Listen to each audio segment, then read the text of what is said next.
అన్నమయ్య లక్ష్మీ నృసింహుని దివ్య స్వరూపాన్ని, అవతార విశేషాల్ని, వివిధ క్షేత్ర మహత్మ్యాల్ని వర్ణిస్తూ ఎన్నో సంకీర్తనలు విరచించాడు. ఎగువ దిగువ అహోబిల క్షేత్రములనే కాక సింహాద్రి, వేయినూతల, దాన్నే ఓగునూతల అంటారు. వేదాచలం, కనకగిరి, బొమ్మిరెడ్డిచెర్లలో నెలకొని ఉన్న లక్ష్మీ నరసింహస్వామిని కీర్తించాడు.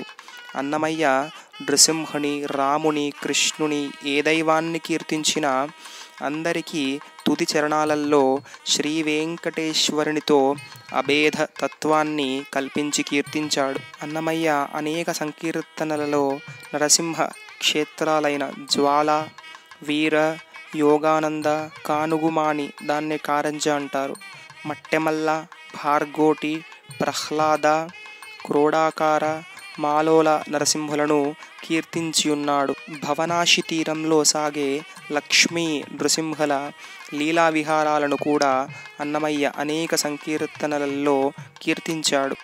రాజాశ్రయం. అన్నమయ్య విఖ్యాతిని టంగుటూరును పరిపాలించే సాలువ నరసింహరాయలు విన్నాడు. అన్నమయ్యను తన కొలువుకు రమ్మని ఆహ్వానిస్తాడు. సాలువ నరసింహరాయలు టంగుటూరుకు దండనాథుడిగా ఉండేవాడు.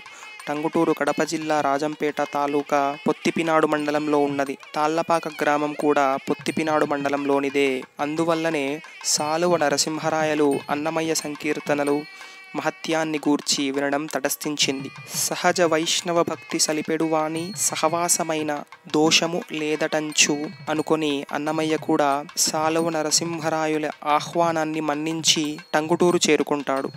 నరసింహరాయలు అన్నమయ్యకు టంగుటూరులో వెలసి ఉన్న కేశవమూర్తి ఆలయ సమీపంలో ఒక నగరు నిర్మించి ఇచ్చాడు. సాలువ నరసింహరాయలు అన్నమయ్యను హితునిగా, గురువుగా, బంధువుగా భావించాడు.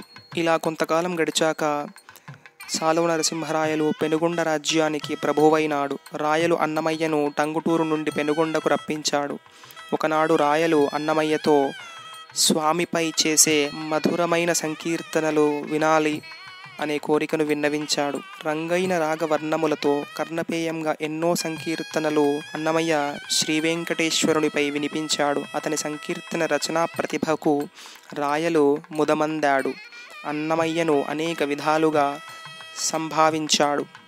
ఇలా సాలువ నరసింహరాయలు అన్నమయ్యకు పెనుగొండలోని తన నగరు సమీపంలోని ఒక నగరు నిర్మింపజేశాడు. వైష్ణవ ధర్మ వ్యాప్తికి రాజాశ్రయం ఉపకరిస్తుందని అభిప్రాయంతో అన్నమయ్య కూడా అంగీకరించాడు. పెనుగొండలో నిర్మించిన తన నగరిలో ఉంటూ అన్నమయ్య సంకీర్తనల ద్వారా విశిష్టాద్వైత మత వ్యాప్తి చేయసాగాడు.